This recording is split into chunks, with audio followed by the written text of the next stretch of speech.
আজকে আমরা খুব সহজ পদ্ধতিতে শিখব ক্রেবস সাইকেল বা ক্রেবস চক্র। ভিডিওটি শুরু করার আগে প্রথমেই ধন্যবাদ জানাই আমাদের প্রিয় স্যার পল্লব স্যারকে, কারণ তার একটি পদ্ধতি আমি আমার ভিডিওতে প্রয়োগ করেছি। তাহলে চলো দেখে নিই কীভাবে সব থেকে শক্ত যে সেই সাইকেলটা সবাত শ্বসনের যে দ্বিতীয় ধাপ, সেই সবাত শ্বসনের দ্বিতীয় ধাপ ক্রেবস সাইকেলটা কী করে মনে রাখবো। সবার প্রথমেই বলি যে ক্রেবস সাইকেলটির কথা। আমরা কি দেখেছিলাম যে 1 অণু গ্লুকোজ থেকে 2 অণু পাইরুভেইক অ্যাসিড তৈরি হয়েছিল, যে পাইরুভেইক অ্যাসিডটি 3টি কার্বনযুক্ত ছিল। তারপর সেই পাইরুভেইক অ্যাসিডটা বিভিন্ন ধাপের মাধ্যমে কি তৈরি করে, প্রথমে অ্যাসিটাইল কোলিন তৈরি করে, তারপর অ্যাসিটাইল কোলিন এর পর তৈরি হয় সাইট্রিক অ্যাসিড, সেখান থেকে তৈরি হয় সিস অ্যাকোনাইটিক অ্যাসিড, সেখান থেকে isocitric acid, oxalosuccinic acid, next alpha ketoglutaric acid, তারপর সাকসিনাইল কোয়ে, তারপর সাকসিনিক অ্যাসিড, তারপরে ফিউমারিক অ্যাসিড, তারপর malic acid, next oxalo acetic acid হয়ে আবার সাইট্রিক অ্যাসিড তৈরি করে। তা এই যে চক্রটির ভিতরে অনেক রকমের নিয়ম আছে মনে রাখার। প্রথম হচ্ছে 1 নম্বর বিভিন্ন স্টেপগুলো, তারপরে কী কী উৎসেচক, তারপরে কোথায় জল ঢুকছে, জল বেরোচ্ছে, কার্বন ডাইঅক্সাইড বেরোচ্ছে সেইগুলি, এবং কোথায় কোথায় বিভিন্ন ইলেকট্রন বাহকগুলি হেল্প করছে। তো অনেকগুলো ছকের মাধ্যমেই আমরা মনে রাখতে হবে। তো তার জন্য আমার এখানে সব রকমই নিয়মাবলী করা আছে। তাহলে চলো প্রথমে দেখে নিই যে ক্রেবস সাইকেলে যে বিভিন্ন দশাগুলো, সেই দশাগুলি মনে রাখার নিয়ম। এখানে আমি 3টে বাক্য লিখেছি এবং 4 নম্বর বাক্যটি একটা বাংলা বাক্য লেখা আছে। তা সেই বাক্যগুলো একটু দেখে নিই। প্রথমেই পল্লব স্যারের যে বাক্যটি সেটা একটু দেখি। এসি সাইট অ্যাকনাইট আইলোঅক্স কিটোটাইট সাক্ষী এ সাক্ষীনিক ফাওয়েরমাল অক্সকেদিক। তা পল্লব স্যার অনেক মাথা খাটিয়ে একটি গল্প বানিয়েছিলেন, সেই গল্প থেকেই তিনি এই ছড়াটি তিনি বের করেন। তা সেই ছড়াটি একটু বড় করে দেখি। এসি সাইট, এসি কথার মানে হচ্ছে অ্যাসিটাইল কোয়ে, সাইট মানে সাইট্রিক অ্যাসিড, এক থেকে সিস অ্যাকোনাইটিক অ্যাসিড, আইলো মানে আইসোসাইট্রিক অ্যাসিড, অক্স মানে অক্সালো সাকসেনিক অ্যাসিড, কিটো আলফা কিটোগ্লুটারিক অ্যাসিড, তারপর সাক্ষী মানে সাকসিনাইল কোয়ে, তারপরে আবার সাক্ষী মানে সাকসেনিক অ্যাসিড, এফ মানে ফিউমারিক অ্যাসিড, মাল থেকে ম্যালিক অ্যাসিড, আর অক্স থেকে অক্সালো অ্যাসিটিক অ্যাসিড। তা এই সুন্দর ছকটি আমাদের পল্লব স্যার বানিয়েছিলেন, যেটা আমাদের মনে রাখা খুবই সহজ। এই ছড়াটি যে এসি সাইট অ্যাকনাইট আইলোঅক্স কিটোটাইট সাক্ষী এ সাক্ষীনিক ফাওয়েরমাল অক্সকেদিক। এছাড়া এবার আমরা চলে আসি যে আরও 3টি বাক্যের মাধ্যমে কিভাবে মনে রাখা যায় এই বিভিন্ন দশাগুলিকে। প্রথম হচ্ছে oh citric acid is of course a silly stupid funny molecules. O এর O for অক্সালো acetic acid, C for citric acid, A for aconitic acid, I for isocitric acid, O for oxalosuccinic acid, A for alpha ketoglutaric acid, S for succinyl CoA, S for succinic acid, F for fumaric acid, M for malic acid. এটাকে আরও ছোটো ভাগ করে বলা যেতে পারে, যেমন ধরো দেখো লেখা আছে 2 নম্বরে, our city kept safe secure from mobster. Our এর O for অক্সালো acetic acid, C for citric acid, kept এর K for alpha ketoglutaric acid, S for succinyl CoA, S for succinic acid, F for fumaric acid, M for malic acid. 3 নম্বর দেখো লেখা আছে আরেকটি বাক্য, can I kept selling substances for money officer. Can A C for citric acid, I for isocitric acid, কে তারপরে K for ketoglutarate বা glutaric acid, S for succinyl CoA, S for succinic acid, F for fumaric acid, M for malic acid, O for অক্সালো acetic acid. এই চারটিভাবে আমরা কিন্তু মনে রাখতে পারি যে ক্রেবস সাইকেলের বিভিন্ন দশাগুলি। তোমাদের যে এই যে ক্রেবস সাইকেলের তো আমরা দেখলাম দশাগুলো। এবার প্রত্যেকটা দশার মাঝে মাঝে কী কী উৎসেচক আছে সেই উৎসেচকগুলোর কথা দেখে নিই। সে সেই উৎসেচকগুলি মনে রাখার কয়েকটি নিয়ম আছে। তার জন্য একটি বাক্য বানানো আছে, দেখে নাও। So at another dance Devon shift down 5 drinks. So at another dance Devon shift down 5 drinks. দেখো প্রত্যেকটা শব্দের প্রথম অক্ষরগুলো নিয়ে কিন্তু এটি তৈরি হয়েছে। এস মানে synthetase, A for aconitase, A for aconitase, D for dehydrogenase. এরপরে একটি উৎসেচক হবে, সেটি হচ্ছে ডি কার্বক্সিলেজ, সেটা এখানে বলা হয়নি। তাও তোমরা এখানে ডি ফর ডিহাইড্রোজিনেস আর ড্যান্সের সি ফর ডি কার্বক্সিলেজ ধরতে পারো। Next D for dehydrogenase, S for synthetase, D for dehydrogenase, F for fumarase, ড্রিঙ্কসের ডি ফর ডিহাইড্রোজিনেস। তাহলে so at another dance Devon shift down 5 drinks. এটির মাধ্যমে আমরা বিভিন্ন রকমের উৎসেচকগুলোর নাম মনে রাখতে পারি। দেখে নাও, প্রথমে অ্যাসিটাইলকোলিন থেকে সাইট্রিক অ্যাসিড সিনথেটিস কাজ করছি, সাইট্রিক অ্যাসিড থেকে সিস অ্যাকোনাইটিক অ্যাসিড, সেখানে অ্যাকোনাইটিস কাজ করছি, সিস অ্যাকোনাইটিক অ্যাসিড থেকে আইসোসাইট্রিক অ্যাসিড, সেখানে অ্যাকোনাইটিস কাজ করছে, তারপরে আইসোসাইট্রিক অ্যাসিড থেকে তোমাদের অক্সোলোসাকসিনিক অ্যাসিড, সেখানে ডিহাইড্রোজিনেস কাজ করছে, অক্সোলোসাকসিনিক অ্যাসিড থেকে আলফা কিটোগ্লুটারিক অ্যাসিড, যেখানে ডি কার্বক্সিলেজ কাজ করে, আলফা কিটোগ্লুটারিক অ্যাসিড থেকে সাকসিনাইল কোয়ে, সেখানে ডিহাইড্রোজিনেস কাজ করে, তারপরে সাকসিনিক অ্যাসিড তৈরির সময় সেখানে সিনথেটিস কাজ করছে, তারপরে সাকসিনিক অ্যাসিড থেকে ফিউমরিক অ্যাসিড হতে সেখানে ডিহাইড্রোজিনেস কাজ করছে, ফিউমরিক অ্যাসিড থেকে ম্যালিক অ্যাসিড ফিউমারেজ কাজ করছে, ম্যালিক অ্যাসিড থেকে অক্সোলো অ্যাসিডিক অ্যাসিড, সেখানে ডিহাইড্রোজিনেস কাজ করছে, অক্সোলো অ্যাসিড থেকে সাইট্রিক অ্যাসিড তৈরিতে আবার সেখানে সিনথেটিস হেল্প করে। ওকে, তাহলে কোনো অসুবিধা হবে না। আমরা আবার চলে এসেছি আমাদের প্রিয় পল্লব স্যারের সেই ছড়াটির মধ্যে। দেখো, প্রথমে হচ্ছে এসি সাইট, অর্থাৎ অ্যাসিটাইলকোলিন এ থেকে যখন সাইট্রিক অ্যাসিড হচ্ছে সেটা কিন্তু একমুখী, একটা তীরচিহ্ন দেওয়া আছে। সাইট্রিক অ্যাসিড থেকে যখন সিস অ্যাকোনাইটিক অ্যাসিড হচ্ছে সেখানে উভয়মুখী। সিস অ্যাকোনাইটিক অ্যাসিড থেকে যখন আইসোসাইট্রিক অ্যাসিড হচ্ছে সেখানে উভয়মুখী।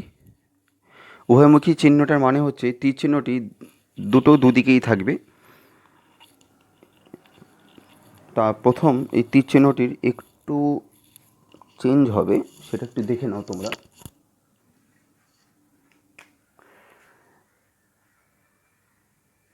এই তার মানে একটা এদিকে একটা এদিকে, এটার মানে হচ্ছে উভয়মুখী বিক্রিয়া। ঠিক আছে, আচ্ছা। তারপরে আইলো মানে হচ্ছে আইসোসাইট্রিক অ্যাসিড। সেই আইসোসাইট্রিক অ্যাসিড থেকে যখন অক্সোলো অ্যাসিডিক অ্যাসিড তৈরি হচ্ছে সেখানে আবার সিঙ্গেল তীর চিহ্ন। অক্সোলো অ্যাসিডিক অ্যাসিড থেকে যখন আলফা কিটোগ্লুটারিক অ্যাসিড হচ্ছে সেখানেও এটি একমুখী বা সিঙ্গেল। আলফা কিটোগ্লুটারিক অ্যাসিড থেকে যখন সাকসিনাইল কোয়ে হচ্ছে সেখানেও একমুখী। সাকসিনাইল কোয়ে থেকে যখন সাকসিনিক অ্যাসিড হচ্ছে সেটা উভয়মুখী। সাকসিনিক অ্যাসিড থেকে যখন ফিউমরিক অ্যাসিড সেটা উভয়মুখী। ফিউমরিক অ্যাসিড থেকে যখন ম্যালিক অ্যাসিড সেখানে উভয়মুখী। আবার ম্যালিক অ্যাসিড থেকে যখন অক্সোলো অ্যাসিডিক অ্যাসিড সেখানে উভয়মুখী। আবার অক্সোলো অ্যাসিড থেকে যখন আবার সেই অ্যাসিটাইলকোলিন হয়ে সাইট্রিক অ্যাসিড হচ্ছে সেটা আবার একমুখী। তাই এই গেল কোথায় কোনটা একমুখী কোনটা উভয়মুখী বিক্রিয়া পথ, সেটা আমরা দেখলাম। আরেকবার দেখে নাও, প্রথমে হচ্ছে একমুখী, তারপর উভয়মুখী দুটো, তারপরে আবার দুটো তিনটে একমুখী। এইবারে আমরা দেখে নেব যে এখানে প্রত্যেকটা দশার মধ্যে প্রত্যেকের কিছু কার্বন সংখ্যা আছে। মনে রাখার নিয়ম কি? 3 2 6 6 6 6 5 4 4 4 4 4। এটাকে তোমরা অন্যভাবেও মনে রাখতে পারো, যেমন ধরো 3 2 6 6 6 6 5 4 4 4 4 4। তোমাদের যেটা সুবিধে সেইভাবে পরপর মনে রাখতে পারো। তাই এখানে আমি তিনটে কার্বন, অর্থাৎ পাইরুভেরিক অ্যাসিড 3টে কার্বন, 2 মানে হচ্ছে অ্যাসিটাইলকোলিনে 2টো কার্বন, তারপর পরপর 3টে 6, তার মানে হচ্ছে তোমার সাইট্রিক অ্যাসিড, সিস অ্যাকোনাইটিক অ্যাসিড আর আইসোসাইট্রিক অ্যাসিড, এই তিনটে হচ্ছে তোমার 6টা কার্বন যুক্ত। আবার অক্সোলো সাকসিনিক অ্যাসিড 6টা কার্বন যুক্ত, তারপরে আলফা কিটোগ্লুটারিক অ্যাসিড 5টা কার্বন যুক্ত, সাকসিনাইল কোয়ে 4টে কার্বন যুক্ত, সাকসিনিক অ্যাসিড 4টে কার্বন যুক্ত, ফিউমরিক অ্যাসিড 4টে কার্বন যুক্ত, ম্যালিক অ্যাসিড 4টে কার্বন যুক্ত, অক্সোলো অ্যাসিডিক অ্যাসিড 4টে কার্বন যুক্ত। তার মানে দেখো একটা জিনিস আমরা এখানে বুঝতে পারছি, প্রথম দুটো যদি আমরা দেখি তাহলে 3 2, তারপর দেখো 1 2 3 4 4টে 6, তারপরে 5, তারপরে আবার 4টে 4 1 2 3 4 5টা 4। ঠিক আছে, তাহলে কি 3 2, তারপরে 6 6 6 6 4টে 6 হলো, তারপরে 5, তারপরে আবার 5টা 4, প্রায় 3 2 6 6 6 6 5 4 4 4 4 4।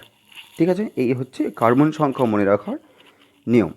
তাই আর একটা জিনিস যে এখানে প্রত্যেকটা দশায় কোথায় কোথায় ইলেকট্রন বাহক কীভাবে হেল্প করবে, তারা কি কি তৈরি করবে, বা এখানে যে জল কার্বন ডাইঅক্সাইড কীভাবে বেরোবে বা কীভাবে যুক্ত হবে, তার একটা এখানে একটা করা আছে।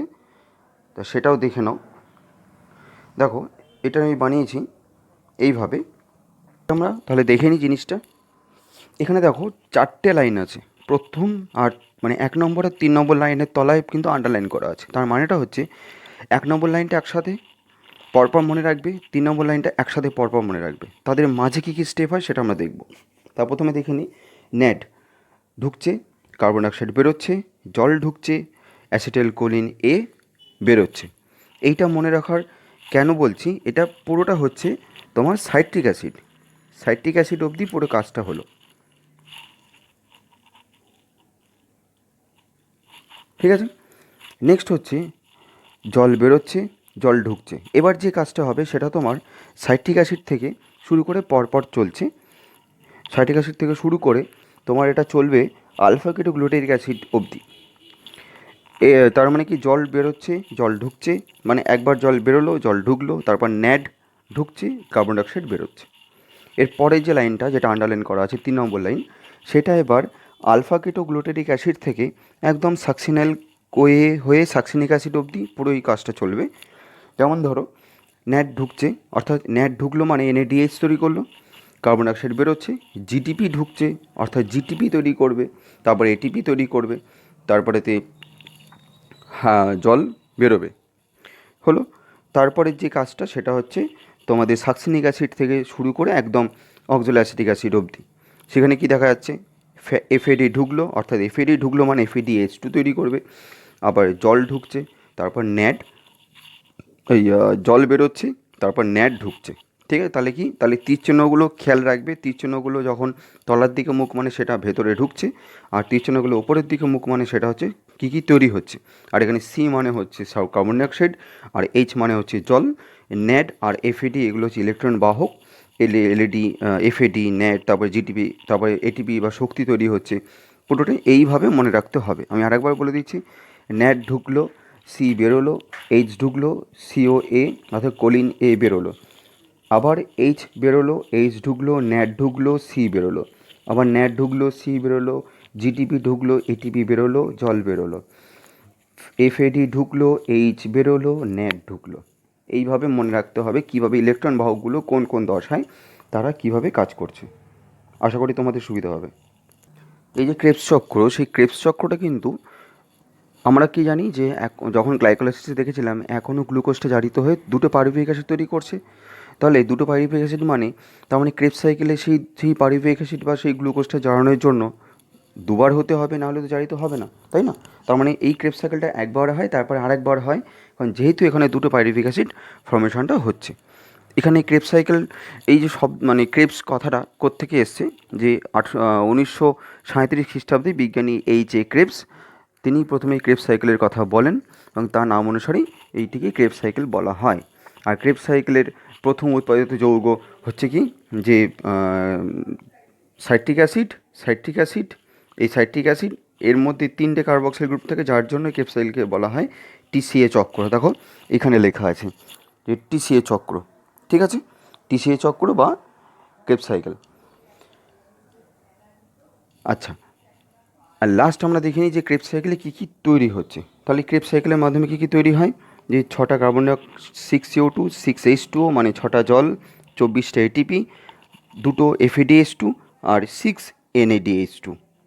ঠিক আছে, তাহলে এই হচ্ছে আমাদের NADH2 বলাটা ভুল, এটা NADH+H+ বলা যেতে পারে।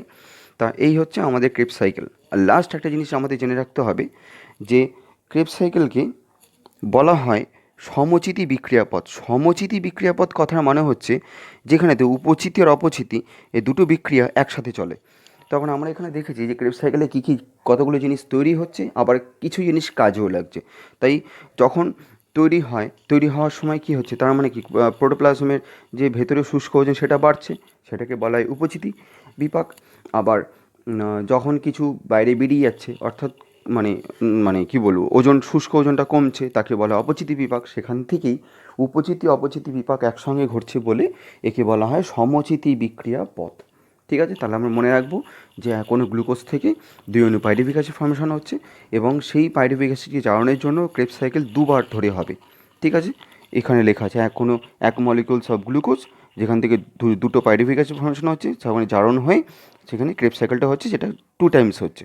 ঠিক আছে, তাহলে এই হচ্ছে আমাদের ক্রেবস সাইকেল মনে রাখার কতগুলো সহজ নিয়ম। আর এই ক্রেবস সাইকেল কোথায় হচ্ছে? মাইটোকন্ড্রিয়ার ধাত্রের মধ্যে ক্রেবস সাইকেলটা হয়। ঠিক আছে, তাহলে এবার তোমরা একবার দেখে নাও পুরোটা।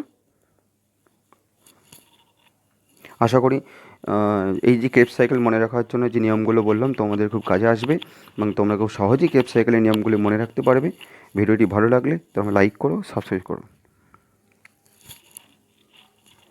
এবং আবারও আমরা ধন্যবাদ জানাই আমাদের পল্লব স্যারকে এবং বিভিন্ন তথ্য প্রযুক্তি বা ইন্টারনেটকে, যেখান থেকে আমরা বিভিন্ন তথ্য সংগ্রহণ করেছি ভিডিওটি বানানোর জন্য। ভালো থাকবেন, সুস্থ থাকবেন। নমস্কার।